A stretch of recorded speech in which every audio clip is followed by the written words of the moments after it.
this original English story for intermediate to advanced learners, follow four 18-year-olds as they sit by the beach one afternoon and talk about life after high school. This coming-of-age story is perfect for students who want to learn how native speakers actually talk. You'll hear tons of useful phrasal verbs, everyday slang, and real-life expressions that young people use all the time. As the late afternoon sun dipped closer to the horizon, four teenagers sat along the stone wall that bordered the old boardwalk of their coastal town. It was a familiar spot, one they had hung out at countless times during high school. But now, it felt different. Graduation was behind them, and the real world, whatever that meant, was just beginning to unfold.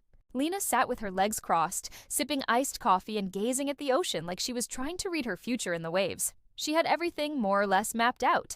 In 2 months, she'd be moving to Sao Paulo to start journalism school.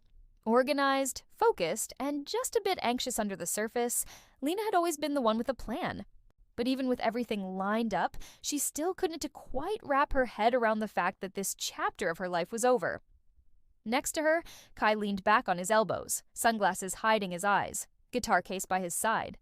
He was the kind of person who went with the flow, rarely stressed, and often the one to lighten the mood. But deep down, he was figuring things out too. College didn't really speak to him, at least not yet. Instead, he was jamming with a couple of friends and thinking about starting a band. It was a long shot, sure, but he wasn't afraid to try it out and see how things played out. If he fell flat, he'd just bounce back. That's how he lived.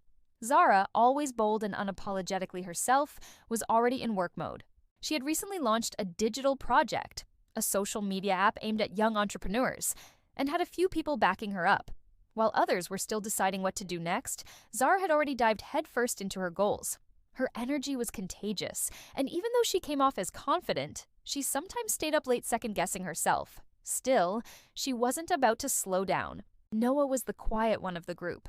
Thoughtful, observant, and often underestimated, he had been thinking about taking a gap year. Maybe to travel, maybe to volunteer abroad. While his friends rushed into decisions, he was more into slowing down and figuring himself out first. Lately, he'd been reading about different programs and sketching out ideas in a beat-up notebook he never let anyone see. And then there was something else. Or rather, someone. He had been crushing on Zara for months, but hadn't worked up the nerve to say anything. Not yet. They all knew this moment wouldn't last forever. Soon, they'd split up and move in different directions. The thought of it felt both exciting and terrifying. They had spent years growing up together, pulling all-nighters before exams, sneaking out to watch the stars, crashing at each other's houses when things at home got too loud. They weren't just friends, they were part of each other's stories. As they sat there watching the sky turn shades of orange and pink, there was an unspoken agreement. No matter what happened, they wouldn't lose touch. They might mess up, change plans, or even crash and burn a little. But they'd show up for life, try things out, and keep moving forward. Just like they always had. It was a quiet kind of coming of age. No big drama, no wild rebellion. Just four people learning how to let go of who they were and grow into whoever they might become. And maybe, just maybe, Noah would finally tell Zara how he felt. Don't forget to like, comment, and subscribe for more stories like this every week. What would you do after high school? Gap year, college, or something else? Share in the comments.